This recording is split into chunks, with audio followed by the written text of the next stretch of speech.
আলাইকুম রহমতুল্লাহি বারাকাতুহু। প্রিয় শিক্ষার্থীরা, আজকে আমাদের ষষ্ঠতম পার্ট, আর এরপরে থাকছে past continuous tense. Past continuous tense চেনার উপায়: বাংলা বাক্যের ক্রিয়ার শেষে তেছিলাম, তেছিল, তেছিলে, তেছিলেন, বা যাচ্ছিলাম, খাচ্ছিলাম, মারছিলাম, শুনছিলাম ইত্যাদি। সাহায্যের ভার্ব হলো ওয়াজ অবলিক ওয়ার, ও মূল ভার্বের সাথে আইএনজি যোগ হবে। এখানে আমরা কখন দেবো ওয়াজ এবং কখন দেবো ওয়ার লক্ষ্য করতেছি। Rana, Rina, he, she, I, boys, girl, এগুলো হলে ওয়াজ হবে। আর we, you, they, boys, girls হলে ওয়ার হবে। অর্থাৎ সাবজেক্টটি এক বচন হলে ওয়াজ হবে এবং বহু বচন হলে ওয়ার হবে। এখানে এক্সাম্পল: আমি যাইতেছিলাম, আই ওয়াজ গোয়িং। আমি যাইতেছিলাম। সেরকম গঠনমূলক কথা বলি তাহলে হবে প্রথমে সাবজেক্ট, এরপর অক্সিলারি ভার্ব, ওয়াজ অবলিক ওয়ার, মূল ভার্বে আইএনজি যোগ। এটা হচ্ছে স্ট্রাকচার বা গঠন। আমি যাইতেছিলাম, আই ওয়াজ গোয়িং। আমি কি যাইতেছিলাম, কি কারণে আমরা ওয়াজকে সামনে নিয়েছিলাম? সাহায্যের ভার্ব ওয়াজ আই গোয়িং।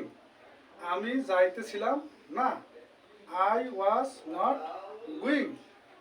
আমি কি যাইতেছিলাম না, ওয়াজ আই নট গোয়িং। প্রিয় শিক্ষার্থীরা, আমরা একটি বাক্যকে চারটি পরিণত করলাম। আমরা এটা কি করব? মুখস্থ করব।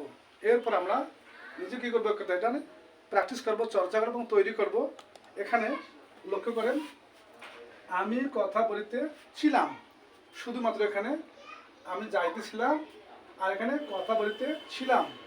তা টক মানে কথা বলা, আর গো মানে যাওয়া। যাইতেছিলাম এখানে হবে গোয়িং, আর কথা বলতেছিলাম এখানে হবে কি? টকিং। তাহলে আমি কথা বলতেছিলাম, আই ওয়াজ টকিং।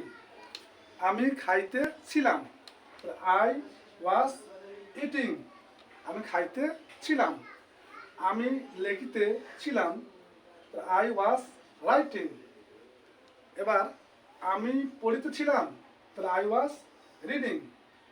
আমি ধরিতেছিলাম, আই ওয়াজ কেসিং। ঠিক এভাবে আমরা এখানে এই চারটি মুখস্থ করব যে আমি যাইতেছিলাম, আই ওয়াজ গোয়িং। আমি কি যাইতেছিলাম, ওয়াজ আই গোয়িং। আমি যাইতেছিলাম না, আই ওয়াজ নট গোয়িং। আমি কি যাইতেছিলাম না, ওয়াজ আই নট গোয়িং। ঠিক এভাবে আমি চারটে বানাবো যে আমি কথা বলতেছিলাম, আই ওয়াজ টকিং। আমি কি কথা বলতেছিলাম, ওয়াজ আই টকিং।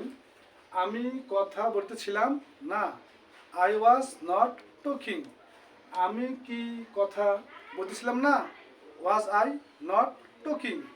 ঠিক এভাবে আমরা কি বাসায় বসে বসে চর্চা করব, প্র্যাকটিস করব। আর আমাদের এই 12 বক্কা টেন্সের সমাপ্তির পরেই আমরা গ্রামার জগতে এবং ইংলিশ স্পিকিং জগতে প্রবেশ করব। তো আজকের এই ক্লাসটি উপস্থাপন করা হলো। যদি ইনশাল্লাহ আপনাদের একটু ভালো লাগে তাহলে বন্ধুদের মাঝে শেয়ার করবেন এবং আমাকে সাবস্ক্রাইব করবেন, যাতে করে পরবর্তী ক্লাস আমি ভালো করতে পারি। আজকের এই ষষ্ঠতম ক্লাস আজকে এখানে শেষ হলো। আসসালামু আলাইকুম রহমতুল্লাহি ওয়া বারাকাতুহু।